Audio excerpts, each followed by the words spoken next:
And we're talking about this man. Gavin! Or rather the man who played Smithy in Gavin and Stacey. James Corden says he only made that show after getting turned down for lead acting roles. He's caused a bit of a stir today. He's hit out at the lack of what he calls chubby people in films and TV. Newsbeat's Samantha Falkenstein has more. He's got his own late-night TV show in the States. He's a household name. It's fair to say James Corden is doing pretty well, but he still thinks there are some roles he'd never get. If an alien came back and they had to take a reading on planet Earth by just watching films or TV, they would imagine that if you are chubby or fat or big, you never really fall in love. You never have sex.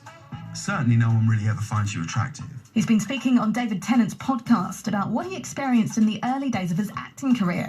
He said he could just see what was going to happen to him. As you get older, you'll probably you'll be a judge in something, or you'll be dropping off a television to a handsome person in a sitcom. And that's when the idea for Gavin and Stacey came about. People were like, oh, no, there isn't a seat for you here, but this guy could come on up and we'll see if, and then I was like, well, if that's not gonna happen, then I'm gonna just try and make something happen for myself. I mean, he has a point. That's Coxie. He's the head booker at an agency called Ugly. Their choice of name. They represent plus-sized and curvy actors. A lot of the roles that bigger people are booked on is the kind of comedy role or the character role.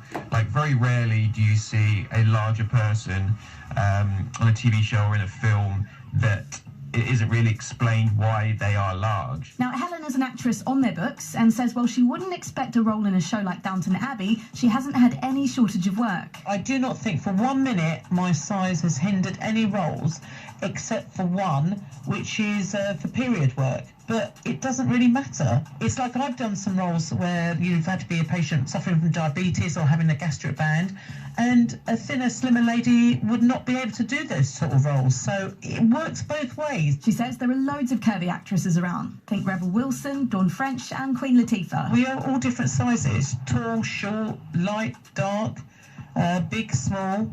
We're all different. And thank goodness for that.